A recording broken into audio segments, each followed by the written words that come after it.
So I think it can't get any more rare than this. I present you the Ariane 2 bookshelf speakers produced by a small French company called Davis Acoustics. There are not many reviews on this one yet, so I was more than happy to put it to the test. Firstly, just to give you a reference point, this is a speaker from a similar price class to most I have tested so far. The unboxing impressions are quite pleasant. I mean, the box is okay, but more so the set includes nice, colorful manuals that almost look like a catalog. Even in more expensive speakers, we often get those boring black and white pieces of paper, so I do think it's a really nice touch. Upon the unboxing, the appearance of the Ariane 2 is quite interesting. I liked it in contrast to most French speakers, it had standard size and proportions. Call me crazy, but for some reason I don't like too wide or narrow and tall loudspeakers. The yellow mid-woofer made of fiberglass reminded me of the Kevlar one used in the old Bowers & Wilkins. It is definitely the most interesting feature of this loudspeaker, although the tweeter looks neat as well. Precisely the material from which it was made is quite different from what I'm used to see, reflecting like in a unique way, resembling some kind of foil. That said, this overall construction could have been modernized a bit, for example removing those visible screws on the surface and the grills which could be mounted via magnets. Those things have become kind of expected even in this class already. But I give them credit, they are put together quite solidly. And I like the label and the terminals on the back. Also the vinyl wrap is of proper quality. The front, however, looks a bit plasticky in comparison, and I mean both the front plate and bezels around the drivers. All in all, appearance and construction-wise, lately competition got more advanced, so the Wartel Diamond 12.2, Evo 4.1 or Triangle Borea Beer 03 from their domestic market, to name a few, are better. Not to mention, all of them are slightly cheaper as well. But moving to the most important, sound quality. When I turned them on for the first time, I noticed a pretty nice soundstage and imaging.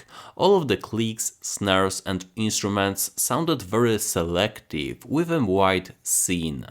My sense was that it was certainly quite a lively speaker in contrast to the information on their website stating it has neutral characteristic. But honestly, it didn't surprise me much. I'm slowly realizing that all or most of the French speakers offer more or less a similar tonality, with quite exposed treble and no too deep bass foundation. And this is the case here. Although the treble is not unpleasantly metallic and sharp or so, it very much attracts attention, also sounding a bit too dry. After a long listening session, I concluded it was probably why it provides such good stereophony. This, however, comes at the expense of the naturalness and accuracy. The high tones sound a bit rough, dry, and truthfully makes the whole sound a bit too artificial. With that, however, the mid-range seems quite neutral, linear, although if we look at the measurements in my listening room as a reference point using my Quadral Platinum Plus 2, we'll notice a central dip here around 1 kHz and 1.8 kHz. The mids don't stand out like in Bowers & Wilkins, for example, but overall, accounting the price, I'm satisfied here. The vocals sound interesting, filled with air, and the same goes for the instruments. Though for the bass, it could be more powerful. Again, looking at the measurements, the lowest range seems a tad weak. This is confirmed with listening.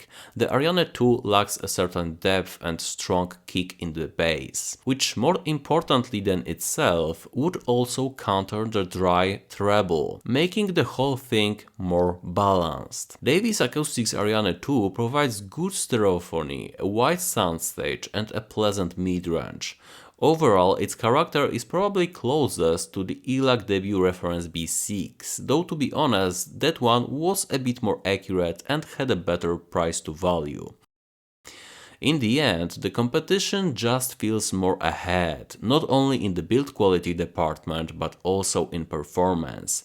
I think the Diamond 12.2, Q Acoustics 3030i, KEF Q150 or the Triangle Borea BR03 are much more interesting propositions, offering above all a much better price to value ratio. To me, the advantages do not feel strong enough to pick this construction above others in the class.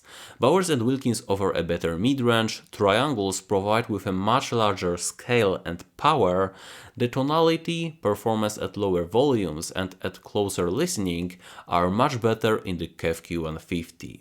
Frankly, twice as cheap, the Magnat Signature 653 seems to be a bit superior to this French design in many respects. In my opinion, €600 is too much for the speakers. Taking this into account when rating, I cannot give them more than 3.5 stars. But if any of you heard the speakers and have a comparison to similar ones in this budget, please share your impressions and above all, let me know what next speakers you would like me to test. Also, consider visiting my blog where you will find written reviews of loudspeakers.